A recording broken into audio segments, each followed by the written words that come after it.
Hello, everyone. Welcome to another episode of Live from the Blue Seats. It's producer JL coming at you with the one, the only, the man, myth, the legend, Mr. Dave. Dave, how are you doing today? I am I am finally out of my weird ass work schedule, and I promptly came down with the plague of the month, which seems to be an annual tradition in the Shapiro household for Thanksgiving. Every Barely, year since my first was born, we're sick at Thanksgiving. It's fun. It's a nice tradition. man. I I somewhat understand how you feel. There used to be a period of time where I used to also get sick around Christmas time, but that sort of ended after being a kid. But I hope you feel a little bit better. But glad that you're here with us either way, Dave, because you have to remember one thing. Even though I give you so much crap and it's so much fun, I mean, you don't understand how much I enjoy torturing this man sometimes. But at the end, it You makes for hear good this, guys? Hold on. You guys hear this? Like, I am a victim here. content.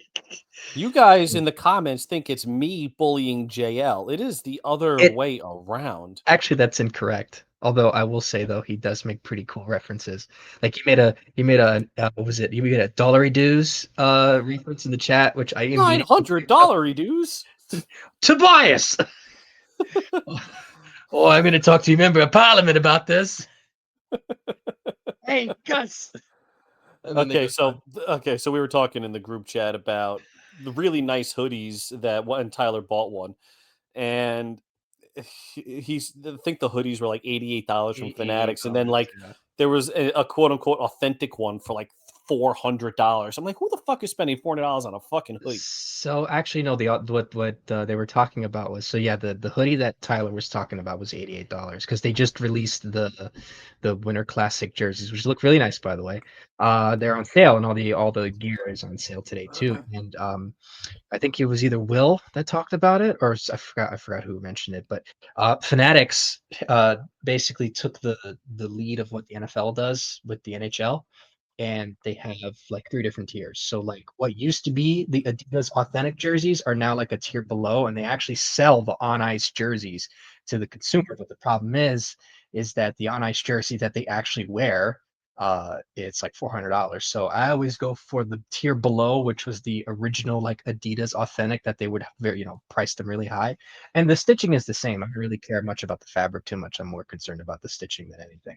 So yeah, those on ice, like the actual on ice made in Canada ones, are like 400 and change, but they're not really that much different. They just feel a bit different, it's slightly a bit bulkier. But anyways, but yeah, so Dave in response to the hoodies said $88 dues, and then I chimed in with the gift from the episode of The Simpsons. Bart goes to Yeah. Australia, Bart versus Australia. But anyways, well, hopefully you'll be able to get through this without interruption, which I know you will, because you're a consummate professional, Dave. But we're going to keep this kind of brief. We're recording this right before the Rangers Avs game uh, is about to begin, and we'll get into a lot of what we'll get into more of the team with your questions. But I guess one of the things that we can start to talk about, because we didn't address this last week, I made the mistake of not acknowledging this. It actually happened the day that we found out the news. I made the mistake because I was so wrapped up in the questions and all that. So obviously, we all know by now it's been about a week that longtime New York Post sports writer Larry Brooks passed away at the age of 75, if I'm correct. And so the internet became flooded with tributes and stories and things like that. And disagree with him all you want, but one of the things that Larry Brooks always did was get your attention. And I know that we've all had some sort of spat with him, whether it was good or bad. I know you might have had your run-ins with him a little bit, but he is definitely one of those he was one of those old school sports writers that really kind of made waves with his reporting and all that. And you don't really see people like that nowadays. And it is a tremendous loss to the hockey community, the sports writing community, and just the hockey media community in general, because he truly was a trailblazer, so to speak, and he will definitely be missed. Granted, I didn't agree with him a lot on a lot of things, but I admired his passion. I admired the way he went about, approaching his stories, and he was fearless. Honestly, you could point to the whole John Tortorella thing, where it doesn't matter what Tort said to him, he went right after it, and he had a very long and storied career, and he will be missed. He definitely will be missed. Absolutely. And when this website started, 2008 December 2008 is when we started.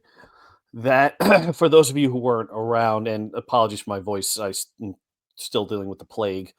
Um, that was at the heart of the quote unquote mainstream media versus blogger wars. And I use that term loosely. It wasn't a war, but there was a big influx of fan written content.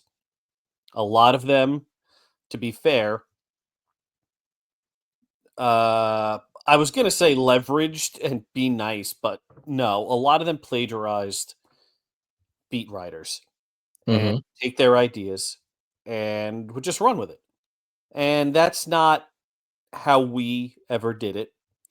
But unfortunately, when the majority of them do that, and you'll notice none of those are around anymore, but when the majority of the fan written content does that, it's understandable that people like, say, Steve Zippe, for those who Oh, have been that's a around good for a one. minute, he quote unquote, famously put out a tweet that said, make sure you go to people that actually go to practices and cover the team and not content consolidators.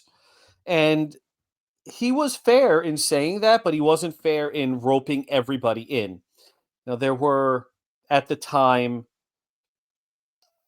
three or four Rangers blogs that were not content aggregators, that were not stealing content. It was us, it was Blue Shirt Banter, it was New York Rangers blog, and at the time it was Blue Line Station. So really, it was the four of us that were creating original content for news and stuff. Yes, we would say, hey, according to Larry Brooks, so and so, the Rangers are rumored to be trading for Rick Nash.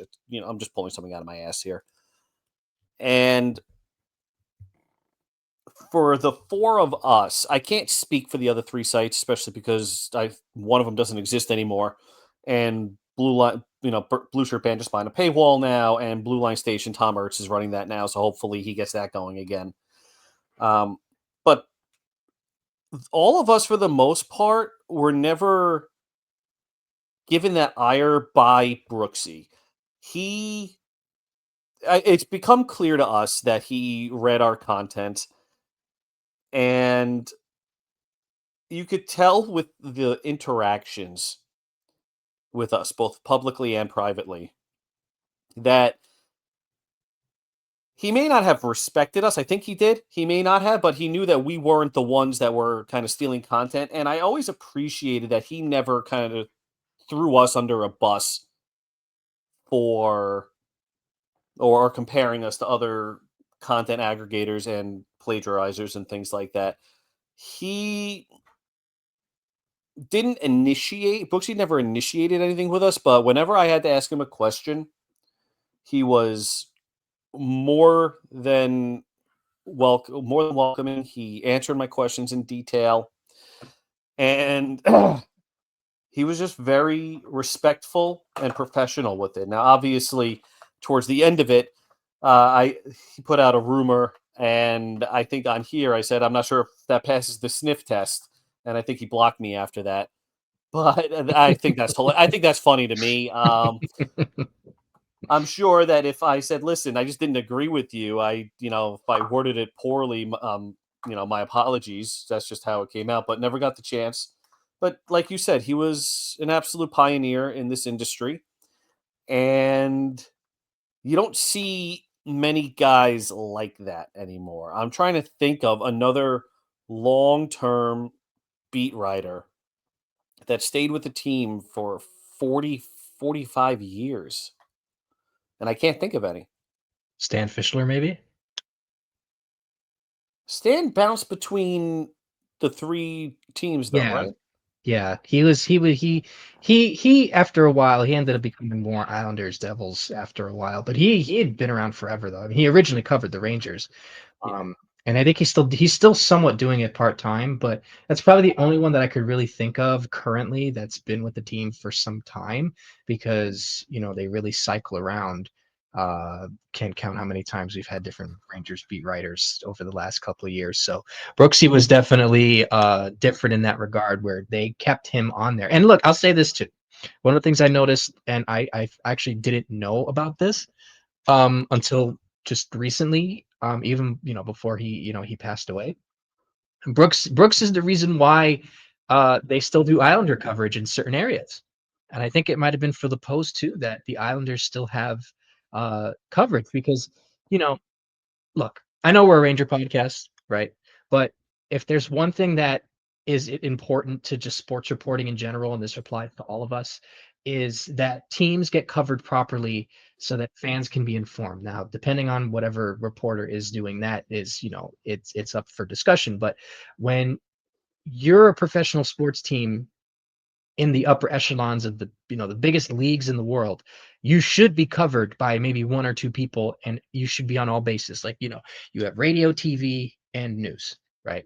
So all those should be touched. Now, if you follow any, because I'm a broadcasting nerd, almost just a hockey nerd too.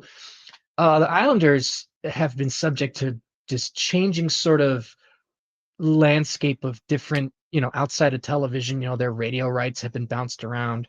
Sometimes some people cover them on certain publications, some people don't. Even the Jersey Devils, they're not on terrestrial radio.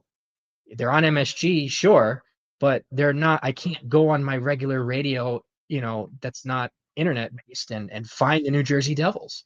And I think that's honestly, a kind of a crime. And in some instances, some people don't cover the Islanders. And Brooks was very adamant on making sure that the Islanders and maybe the Devils in some form, because it did work for them for a little bit, have coverage in some form or another. And you don't really get people like that can really make waves like that in the industry anymore. And I think, like I said, I had my disagreements with him. I've tweeted about him, and I've had a couple of, replies with him here and there, but nothing to the point where it's been disrespectful. But like you said, he's always been very cordial and respectful.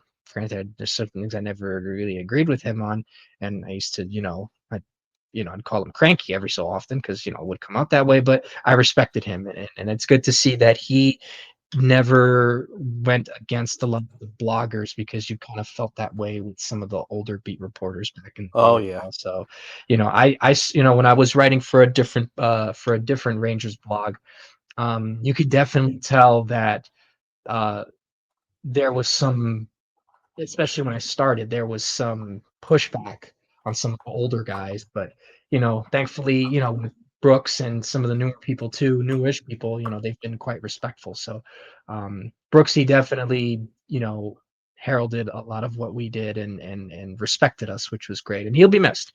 He'll definitely be missed. It's he did have a lot of good scoops too. I will say that though. He definitely did his job the way. And I'll say this before we'll get to the questions. One of the things that I admired about Brooks is that he was always able to kind of just do his job, and that kind of came more into light when it was revealed that I mean, it was probably known beforehand, but not many people really knew it. But John Tortorella and him essentially kind of buried their hatchet, so to speak. And he received Tortorella very friendly when Tortorella reached out to him before he passed. And they kind of were cordial, and they were respectful of each other. And, that does take a lot, you know, especially with someone you had such a public spat with on many different occasions. That's big on not only Brooks, but also Tortorella too, to essentially sort of, just respect the job and put things in the past and whatnot. And if you want to see it, Torts and Steve Levy during an ESPN NHL broadcast I think it was either on the day or the day after Brooks passed away, basically talked about it, and it was very touching. So he will be missed. That's a huge hole that is in our sort of sphere, and I guess all of us will do the best that we can, not only just as bloggers, but also the official beat writers to essentially kind of carry on his legacy. So, Yeah. rest in peace to Larry Brooks. Our condolences to his family and those who were close to him, and yeah, we'll never forget. You know. Yeah. Well said. All right. So with that being said, let's get right to the questions because we were going to initially try to talk about the team, but being that you guys offer us such good questions that we end up kind of repeating ourselves, we're just going to go right into the questions anyway. So, um, we have one on Blue Sky. And also the questions overlapped with a lot of the things we wanted to talk about. We didn't want to repeat it. Right. So we thought we'd give you the benefit of the doubt of, just kind of just getting straight to it without, just kind of double answering everything because, the people who comment on this are smart. So also, okay, I'll have to find a way to shoehorn that in somehow.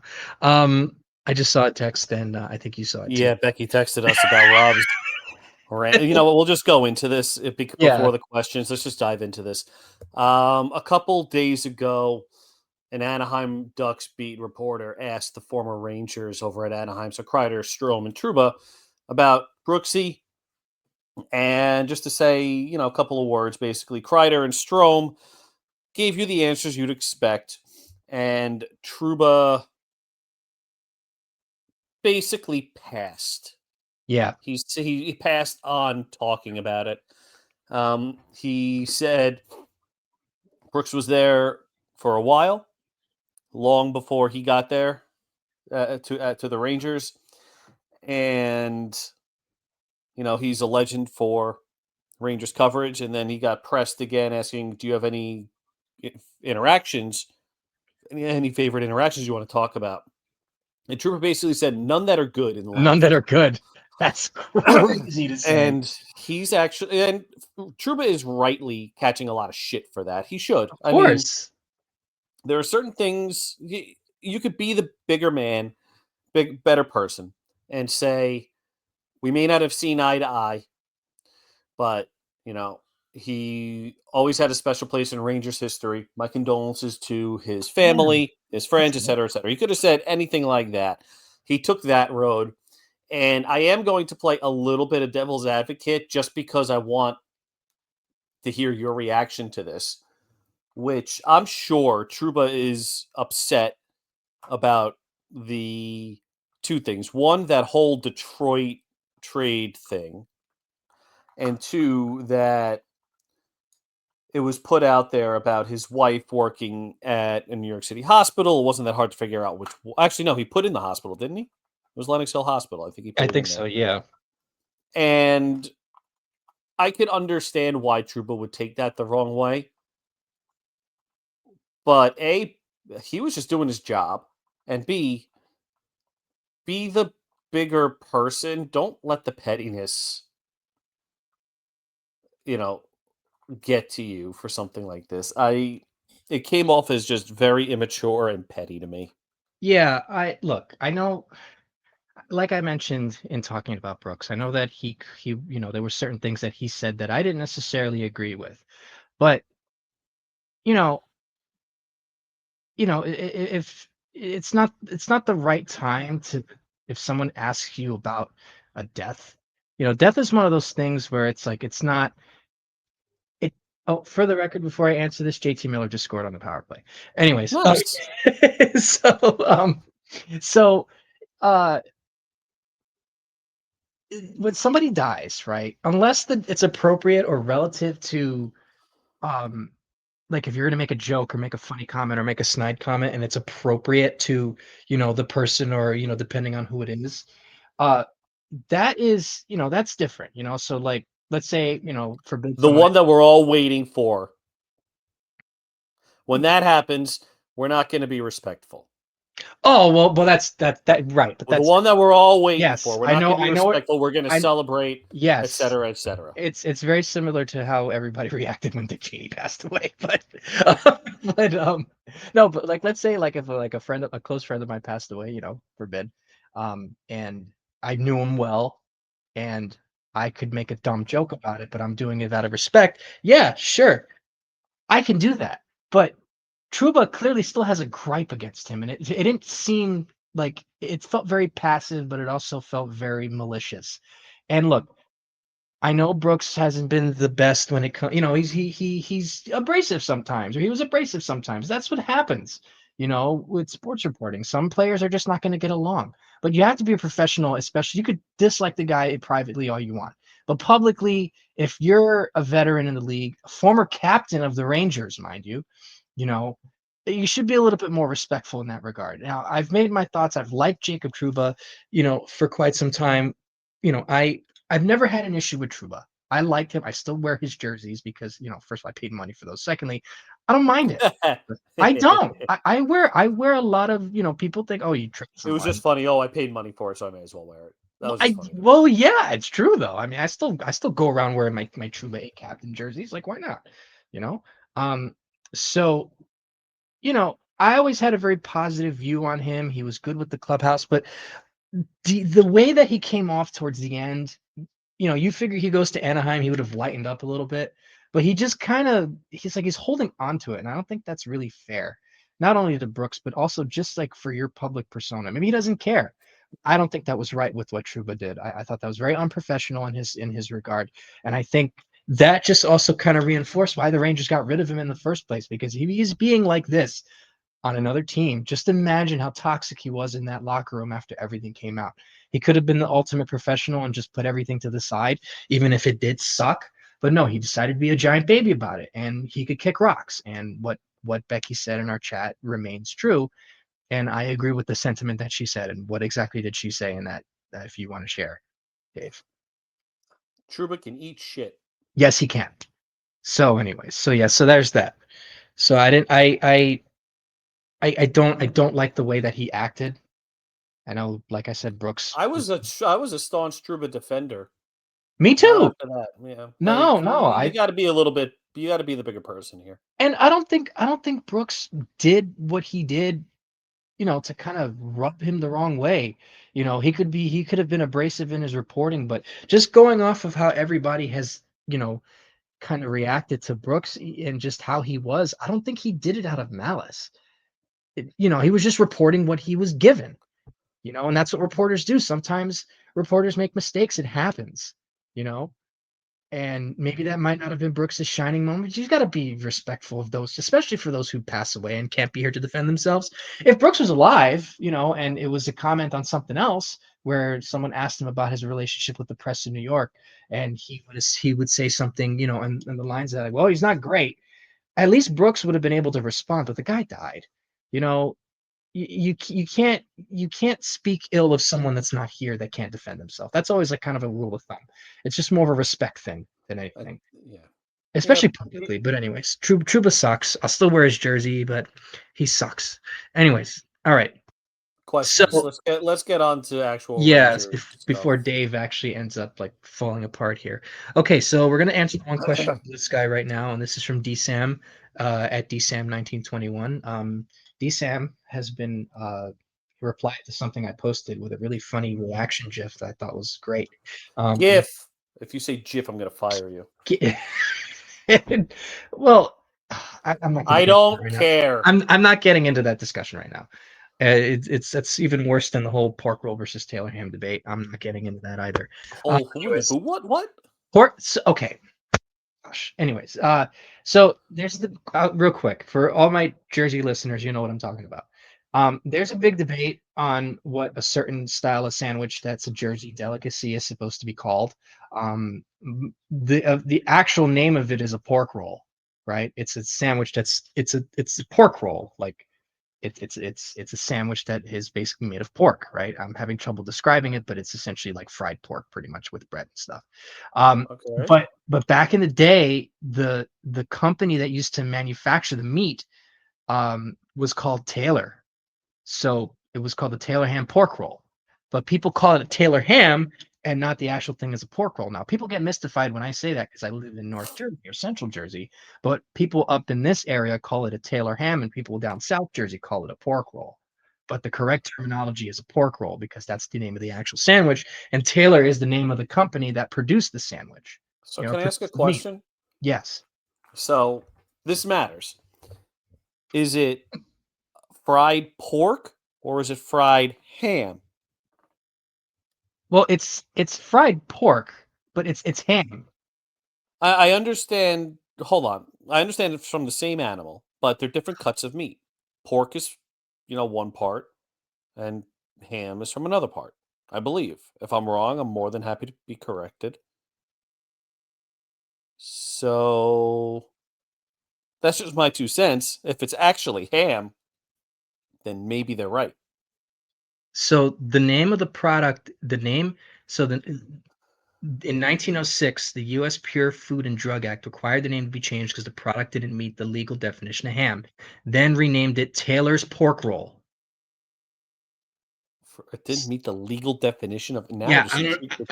I We're don't not going to go down this rabbit hole. know, but look, I'll say this. Look, for anyone that's listening that's from Jersey or is a Jersey native, feel free to chime in on this on the next podcast. Please, I want to hear your thoughts on this because I don't think Dave has ever had a pork roll before. So, I've had fried pork. I mean, but you had an official like pork roll like the way that it's supposed to be, where it's what just else comes on this sandwich? okay. Let me just describe it so I don't get it. It's a roll with fried pork, but like if it has to be had with mayo, it's a hard no Well, for me. there's other stuff on it too.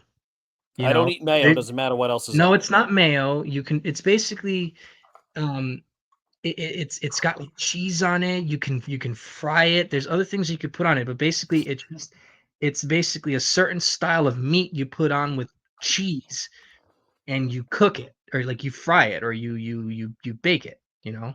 So Okay, I mean, I'll try. I'd happily try that. You and won you me could put over egg with in it something too. fried with cheese. You I could put mean, egg in it too. And a lot of people like to put eggs on it. You could put salt. You could put salt, pepper, ketchup on it, like you're bacon, egg, and cheese. You know. I do So not put salt, pepper, ketchup on my bacon, egg, and cheese. It is unnecessary. excuse me. To Excuse me. It is So- unnecessary to add. Maybe a little bit of pepper, but you don't need. Well, for starters, high blood pressure runs in my family, so salt is just a hard pass. I don't add salt to anything I don't need to add salt to. So okay. Okay. that's one. Pepper, I can appreciate that, and ketchup for me is really only a French fry thing. Oh, Dave. Were you born on Long Island? Yes, of Okay, course. that explains a lot then. Okay, never mind. That explains a lot.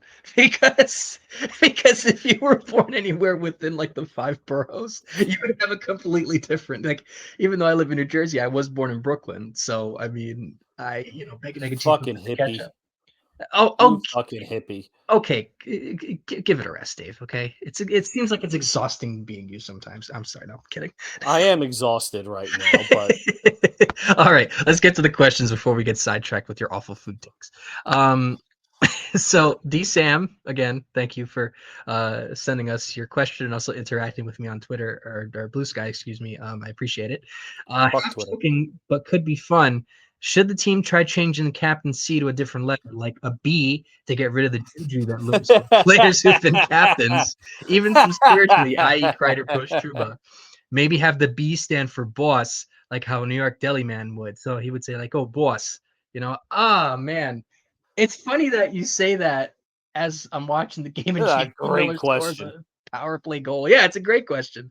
I think that would be fun because I think it would be funny to see the Rangers like letterhead with a B, to see how they would pull that off. But then people would really get a lot of leverage out of that. Like, oh, what does B stand for? Something derogatory. I don't know. I say you go full Soviet K. Well, it's funny you say that because there was I think Evgeny Malkin was joking around one day about like captaincy or whatever and Penguins like practice or whatever. And I think they were having like a funny debate about Sidney Crosby being the captain, whatever. And I think like Malkin might have been a captain on a team in like Russia or something like that. And he actually taped the word K on his jersey. And there's pictures of it on online. You can find it. It's actually kind of funny. So that could That's be good. something like that, captain. Yeah, but yeah, you go, hey, look, it's JT Miller. He's the boss of the Rangers. What are you doing? Hey, what are you doing? Hey. Okay, okay, you're done. All right. Well, thank You're you. done. You're done. I'm done. Well, no, I'm done. You gotta emphasize the Oh, for number. fuck's sake, get to the questions. I'm done. Dave, Oy. relax. Come on. Okay. Anyways, How do you guys say that I bully him when he does this shit? He deserves it. fair enough. All right. This next question. So we're going to the blog now, and this next question comes from NYC Crash. He's got a couple here, so we'll just go through them one by one. So the first one, NYC Crash asks, if you were GM of the Rangers right now, what moves would you make to give the team a real shot at winning the cup? For example, who would you trade and how would you handle players with trade clauses? Maybe offering them an option to join a contender to rebuild is coming. Which players would you target in trades? Who would you waive? All that stuff. Who Oh would you sign? Jesus. Okay. Essentially, imagine you're in charge today. What realistic, achievable steps would you take to make this team a contender now or set it up to compete for multiple cups in the near future? Wow.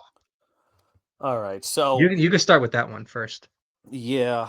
Um I don't think as currently constructed the Rangers can make enough moves to be a true cup contender this year. I don't think sorry. I don't think they can compete with Carolina.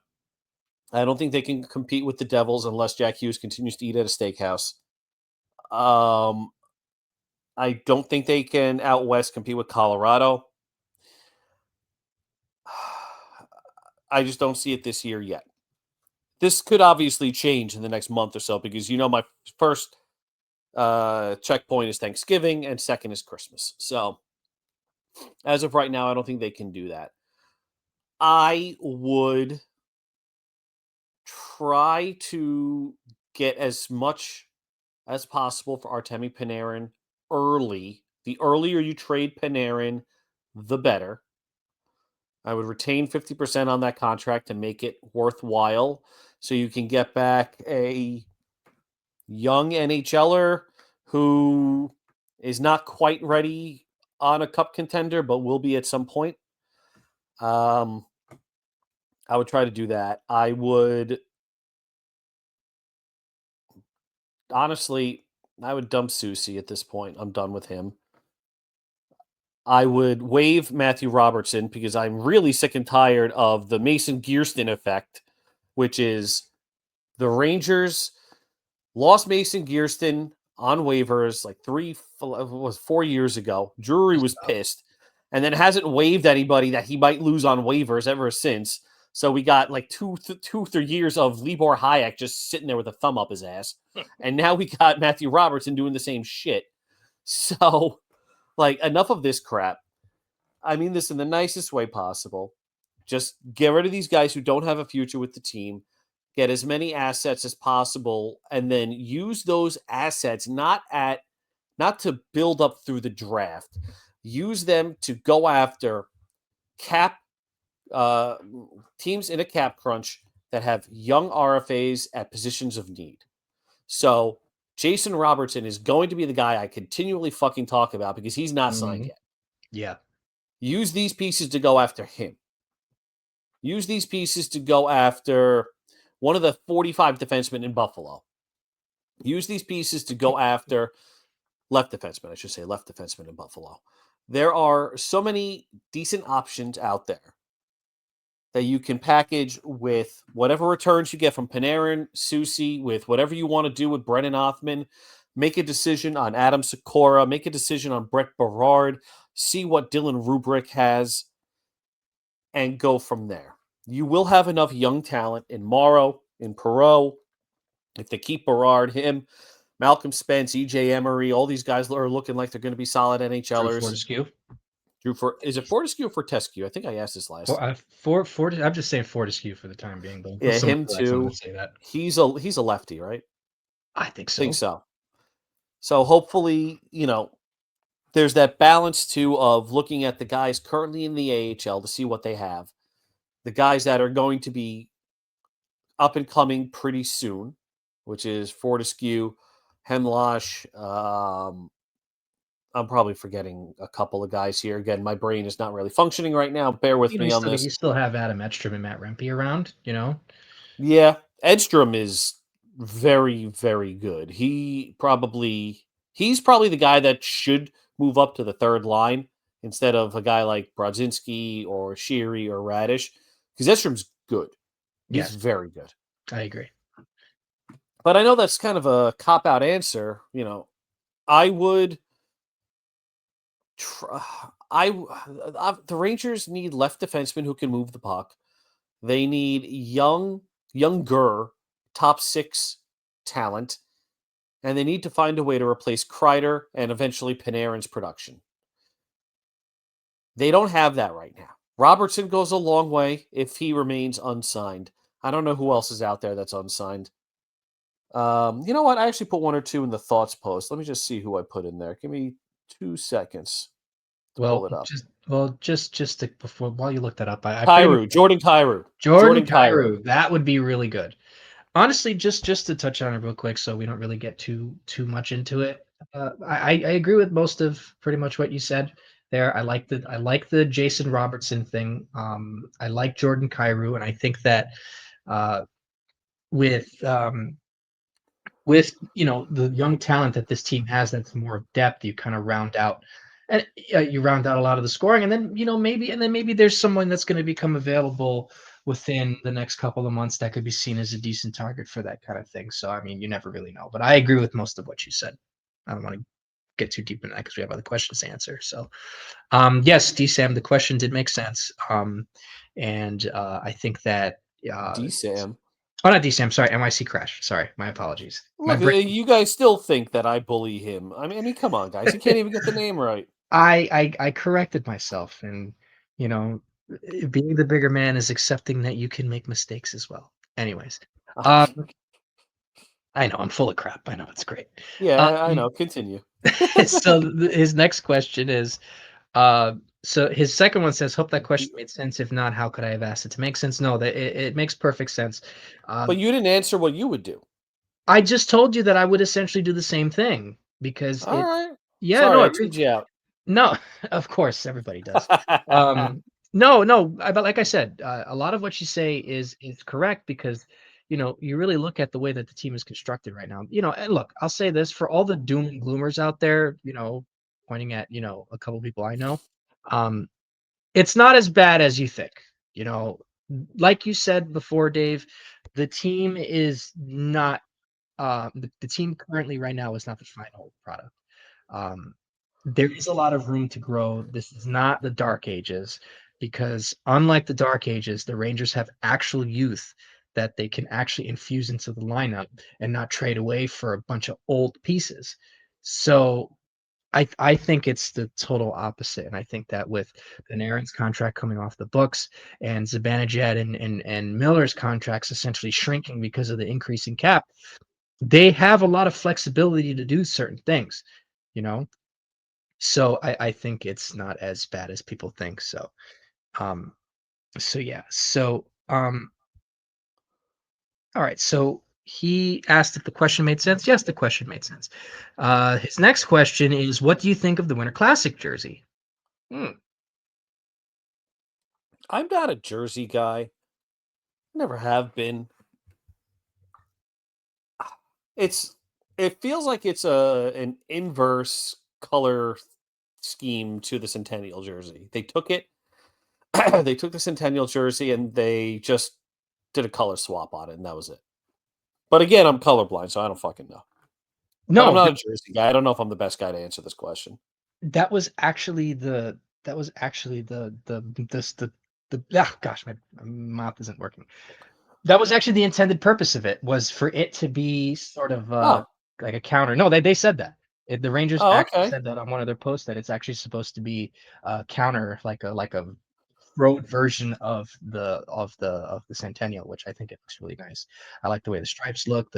Although there was some debate online that that So they have this apple patch on the side that has NYR on it, and some people were hoping that that patch would be on the crest, where the crest would be on the jersey instead of the, uh, New York that's written across. But I like that where it says New York written across. I think it's very simple. I mean, I do like the apple on it. Like I like that logo very much, but um, I think, the way that jersey came out, and even, some leaks came out, and when I saw the leaks, I was pleased by it because, obviously it's a one-off, but also too, I think there's only so much that you can do with the Rangers jersey in general, so I actually like the direction that they go in certain instances. Like, I really loved what they did with the Winter Classic jersey from 2018. I really liked what they did with the Winter Classic jersey from, 2012. I like, granted, That's my favorite jersey, the yeah, 2012 one. that one, I might actually wear that tomorrow. It's in Brandon Dubinsky one that I have. But that was really one of my favorites. I have the hoodie, not the hoodie, the cap for it that the players would wear on it and everything. Like I have the skull cap for that. Every time a special jersey comes out, I always try to get the appropriate gear so I can wear it. I still have to get some of the hats from the Stadium Series and even that jersey too was pretty cool. The Stadium Series jersey from 24. But this the Winter Classic one, it's nice. It's not, you don't need something crazy, and the Rangers have always done a good job in making sure they find a way to connect some history, with some of their designs. So I'm a big fan of it. Then again, I like a lot of what the Rangers put out because at least jersey wise, their designs have always been very simple. We haven't seen much of the third jersey this season yet, but I really hope that they get to wear it. I was a big fan of that one as well. The only one that I probably wasn't a fan of was the first reverse retro Liberty jersey, where it was the full on navy jersey. And when the jersey came out, it was kind of hard to see the names, especially if you went to the arena.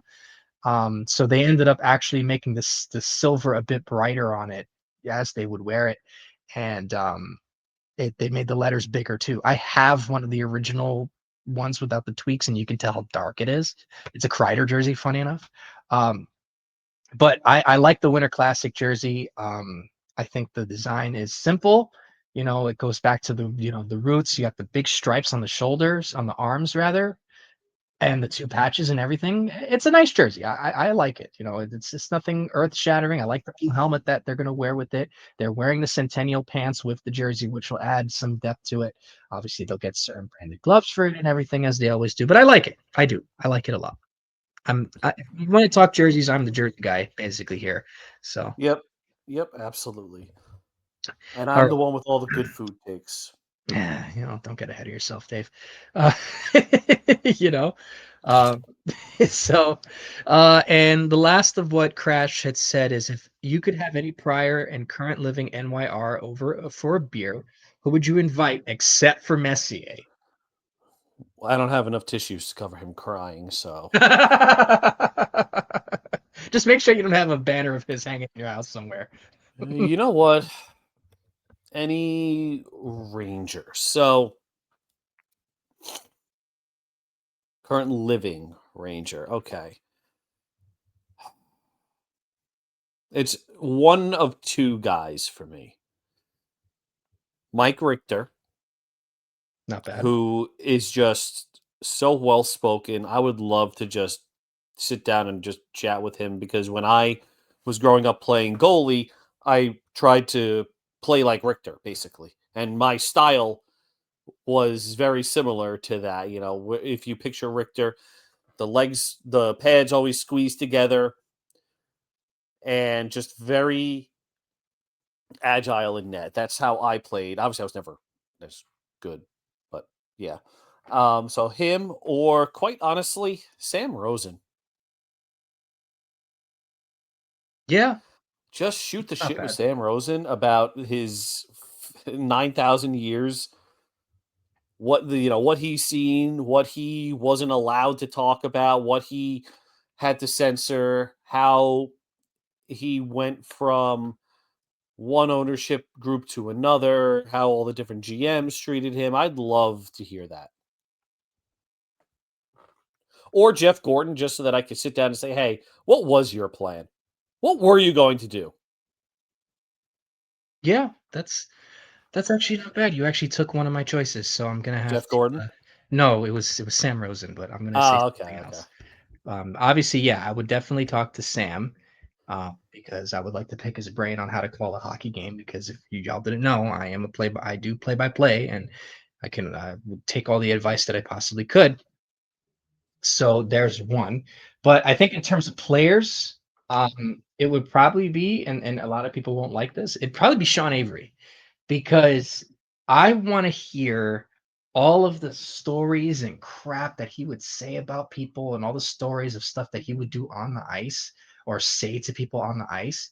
Because I would definitely love to hear stories about him and Darcy Tucker, because I know Darcy Tucker hated him, and then hear more about the in-depth stuff of what went on with Martin Brodeur, you know, because nobody really likes Brodeur. I think Brodeur is sort of a suspect person, all things considered. But I would love to just kind of you know hear that about him. You know what I mean?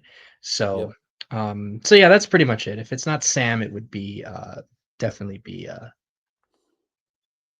it would be Sean Avery. So All all right. right. So this next question, this comes from Two Line Passes, and Two Line Passes asks, "Do you guys miss Sam and JD as much as I do? The new guys are hard. I feel like I'm watching a Caps game broadcast." Well, let me not. Okay, go ahead first, Dave, because I have some thoughts on that. I miss them for the nostalgia factor. It's Sam Rosen has called every single Rangers game in my life, but I don't have that same disdain that you have for Kenny and Dave or Kenny and Brian Boyle. I like Brian Boyle in the booth. I think he's great. I like Dave's unabashed honesty about Him this dropping, team. him dropping f bombs. I missed that Some because calls, that man. was during that whole I'm still technically I still have one more shift tomorrow, but I missed a lot of the most recent games, so I didn't catch that That F was bomb. against Detroit. It was so funny. Um, I Kenny, I look, I do miss Sam and I miss JD. Of course, I miss them. Obviously, I think everybody misses Sam Rosen. No one can replace Sam Rosen. We all know that. But I don't think Kenny and Dave are bad. I mean, we've had to not deal with them. We've had to listen to them on the radio, and Kenny's filled in every so often with you know, with uh with TV every so often. And Kenny Albert's just really good at his job. I mean, he's not Sam. No one's ever going to be Sam. And Dave is obviously going to give his takes, and Dave is, unabashed in everything that he does. And you kind of want that. You know, no offense to Joe Micheletti, and I really like what Joe did, not announcing his retirement because he was leaving around the same time as Sam Rosen. Um, he was very classy. Joe was always seemed like a very good dude, very respectful. He was good enough. Maybe his analytic wouldn't be as good as you'd want it to be, but he was still very fun. And him and Sam were always really good together. Like chemistry wise, which they always made the broadcast entertaining, regardless of however you felt about them. But Kenny Albert's Kenny Albert. I mean, you can't. Kenny has a different sound, different cadence to him, but Kenny has been just as part of the Rangers over the last 20 something years as Sam has through the course of Sam's career. Kenny Albert has delivered us some pretty decent calls, over the years. I mean, I have a lot of them on my YouTube channel if you want to check them out when I've been able to get the radio broadcasts. And especially during the playoffs. His Vincent Trocheck call against Carolina in the playoffs was absolutely electric. Kenny is just phenomenal. I knew once Sam announced his retirement, we all knew that Kenny Albert was going to be the man. And look, Alex Faust is also really good as a secondary man radio guy too. Um, he's on it, and he's just kind of always saying what he needs to say and being in the right spot when it comes to calling the game. And that's how Sam was. So I don't really like the hate, but Dave has been great. Kenny Albert's been great. Brian Boyle has been fantastic. Alex Faust has been really good too. And Dave Starman has also been really good too. Um, he's the one that's taken over for Dave Maloney on the radio, and Dave Starman's been great.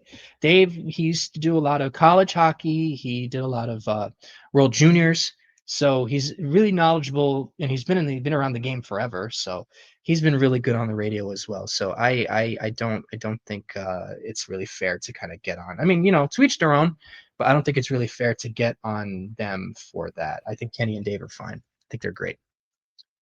All right. So this next question comes from Nikki70. Nikki70 asks, we've talked a bit about Jason Robertson possibly becoming a Ranger.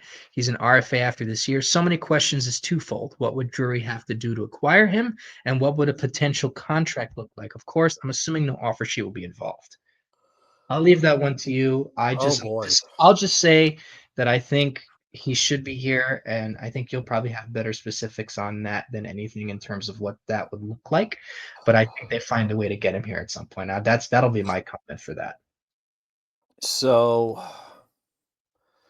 Robertson, well, I'll answer the easy one first, which is the contract. Mikko Rantanen got what, 8 years, 12 mil? Just about. Yeah, that's your Robertson contract. That's the easy one. I don't think he's going to be a Ranger. I don't. This is my pipe dream, and I only focus on Robertson because he's the biggest name that is still unsigned, and that's the only reason why I go after it. I don't think it'll happen, but let's say it does happen, and it's a trade. This is probably it happens in one of two scenarios. It happens pre-trade deadline if Dallas says, you know what, this is getting toxic. We know we're not re-signing him. He knows he's not re-signing here. Even though he's a restricted free agent, let's just get him out of here. And at that point, the Rangers have the only player available on the market that can match Robertson's production at the same position, and that is Artemi Panarin. I think the Rangers also need to add, well, it's not going to be Panarin for Robertson 1-for-1. It would be Panarin and Braden Schneider. Dallas desperately needs right-handed defensemen. Right now, Braden Schneider is off to a sneaky bad start, which is something that I spoke about on Blue Seats After Dark. He's off to a sneaky bad start. And Will Borgen has been great. Will Borgen is making all of us eat our words on that contract. Well, just you guys. I believed in him. Fair enough. Fair enough. So the reason why I say Braden Schneider is not just Dallas's need. It's I find it very difficult to justify paying a third pairing defenseman $4.5 million, which is what he's projected to get. And in all fairness, that is market value for a player like Braden Schneider. On the Rangers, he is a third pairing defenseman. The only way he moves up in the lineup is if somebody, Tanya Harding's Borgen's kneecaps, or You mean Jeff Galooly? well, no, Tanya Harding. She's the one that did it. She's the one not did it. You know what I mean? She didn't physically do it, but she's the one responsible for it. So we're going to go with Tanya Harding. And also, Galooly's a phenomenal last name. Or you move him to second pair left defenseman with Borgen, and you try to capitalize on last year's sneaky good offensive numbers. Right now, he's not playing left defense. He's playing third pair right defenseman. I cannot fathom a world, or I cannot imagine a world where the Rangers pay a third pairing defenseman on their team $4.5 million. They don't, it's not a luxury they can afford when they can't score to save their lives. So I think Panarin at 50% retained plus Schneider for Robertson is a decent enough framework for pre-trade deadline. Post-trade deadline, that's tougher to do because that would be at the draft. I'm guessing at least one of those first-round picks, because now Panarin's not a Ranger anymore. So Schneider still has to be involved. I'm guessing one of the first-round picks. I wonder if Adam Edstrom has enough value as a nice complementary piece, and then the Rangers need to add something significant, and I don't see a way to do it. Like I was going through this exercise. How can I do it without adding Alexis Lafreniere into the picture? And I don't think you can. I think it has to be Lafreniere and Schneider. So This scrap also everything helps I with the just said. salary too. Lafreniere and Schneider for Robertson if it's at the draft. If it's at the deadline, I say Panarin 50% retained and Schneider. Okay.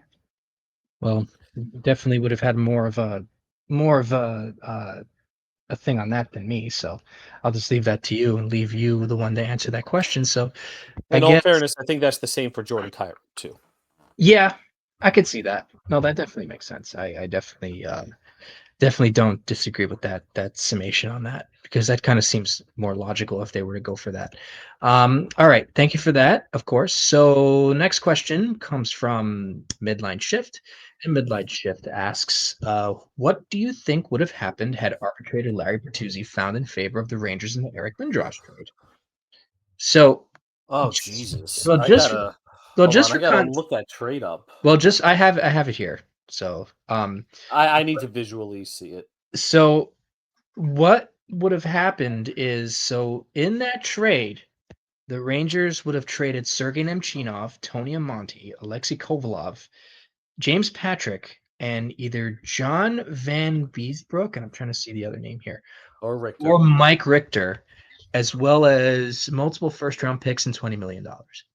The Flyers offer was obviously the one that ended up going through. Well, no, I don't think this one went through. The offer that ended up going through with Quebec was Steve Duchesne, Peter Forsberg, Ron Hextall, Kerry Hoffman, Mike Ricci, Chris Simon, Phillies first in 93, Phillies first in 94, and $15 million. So that was the trade that went through. And obviously, like I said, it would have been with the Rangers, it would have been Amonte, Kovalov, Nemchinov, Patrick, Richter, or Van Beesbrook. Undisclosed multiple first round draft picks and $20 million. So Let's assume it's the same picks in 93 and 94. yeah, so you would assume it would be the Rangers' first pick in 93 and first pick in 94. And the Rangers actually put more money towards the deal than anything. So um, I So guess, for 93 would have been the eighth overall pick. Well, with Lindros, probably not the eighth overall pick, but it was Nicholas Sundstrom in 93 and Dan Cloutier in 94. well, who knows if Philly or if Quebec Yeah. would have used, or if they had even what they would have used that on. I doubt it would have been for any of those guys. But I think, though, honestly, even though Kovalov and Nemchinov, I mean, they traded Amonte away. So there's that. So there's no going around that. Beezer obviously ended up getting drafted in the expansion draft by freaking Florida. No, was it Florida or Vancouver? I forget which one it was. But he got picked in an expansion draft or some sort of draft got taken away from the Rangers. Um, so, but I think the big one would have been Kovalev because he was a big part of the team in the '94 Cup run.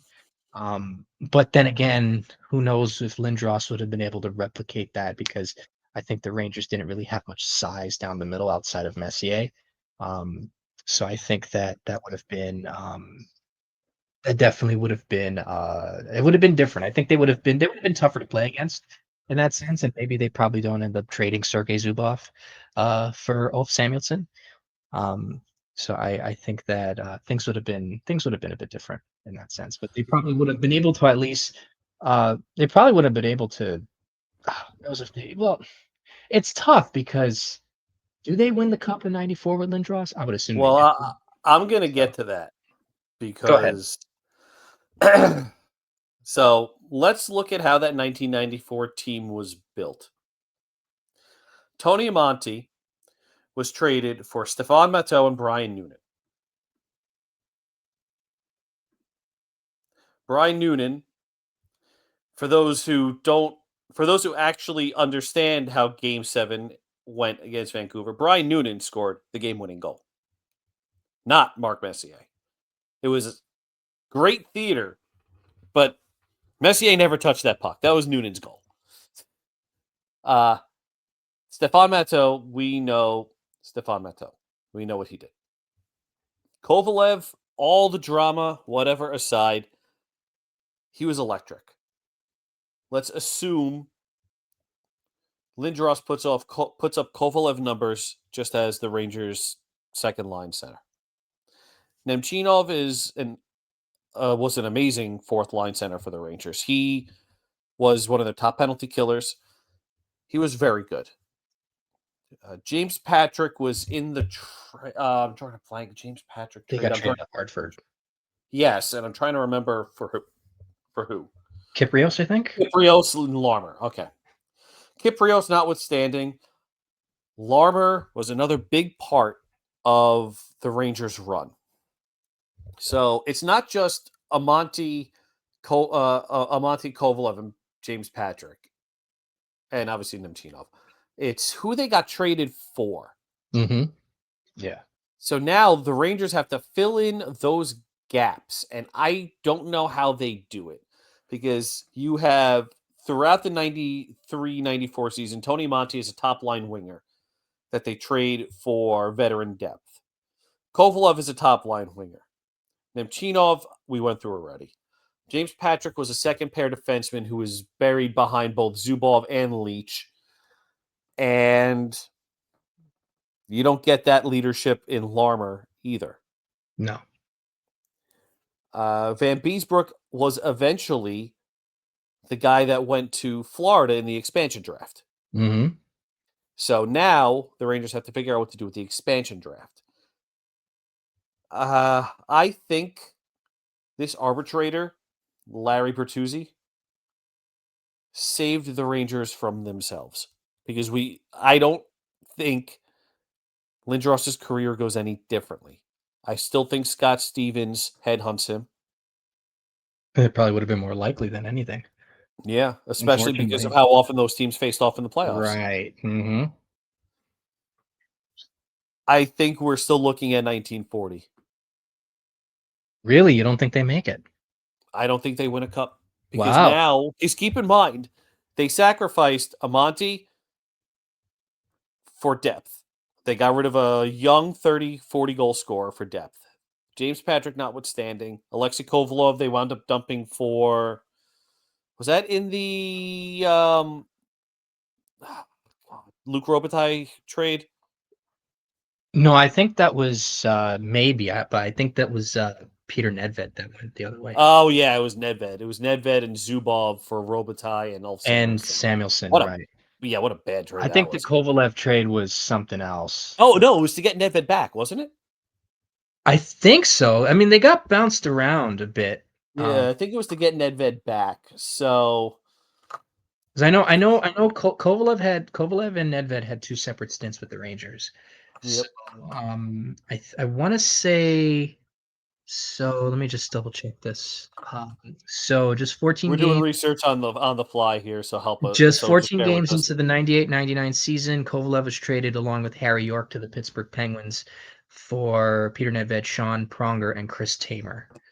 Got it. Then, in a trade to mainly reduce their salary, Pittsburgh sent Kovalev back to the Rangers on February 10th, 03, with Dan LaCouture, Yanni Laukin, and Mike Wilson for Mikhail Samuelson, Rico Fata, Joel Bouchard, and Richard Littner in cash, which, I mean, Weird trade.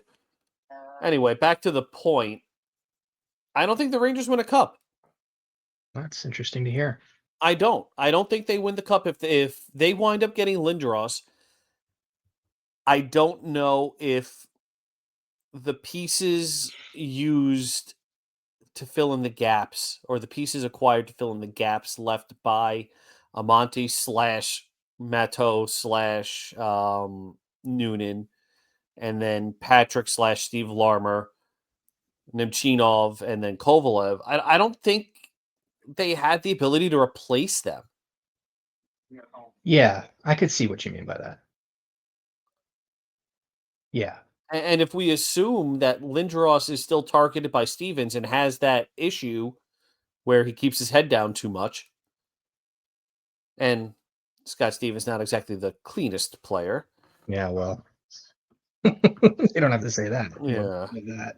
I think we're still looking at 1940. Okay, I well, do. I disagree. I think that Neil Smith finds a way to supplement Lindros, and I think Lindros would be more than enough to at least carry them to one. So maybe they probably do win in '94. Maybe they still end up trading for Steve Larmer, but it's just a different player. Um, You but know what? You know what we are forgetting? This was in 92. This was in yeah, time for the 92-93 season, hmm which was a train wreck for the Rangers. yeah. So does Lindros's presence on that team, because now was a rookie in his 93-94 season, if I remember correctly. hmm Kovalev was also a rookie, or was that his second year? I think he was a rookie, probably. I think. Okay, so maybe that 92-93 team is better and they win it then, but I don't think the 94 team wins if Hmm. they make that trade. I guess that's fair, but the world Now I'm will going to look at the never know. 1992-93 Rangers. Hold Well, on. I was gonna say, save it for the next podcast. But Messier, Amonte was on the team that year. Gartner still on the team. Graves, Nochinov wouldn't have been there. Turcotte, Doug Waite eventually got traded for Esatikinen. Kovalev was on that team too. Leach, Zubov, Eddie Olczyk, James Patrick would have been gone. Book, Jan Eriksson, bunch of the Black Aces. Oh, Kevin Lowe was on that team. yes, You know what? The 92-93 team with Lindros minus Amonte and Koval. No, they have enough high end talent. I just don't know what they fill it in with, because it would be Messier, Lindros, Gartner, Graves, Turcotte, Waite, Leach, Zubov, they probably get more defense. They Book, probably get better Erickson, defensively. Lowe.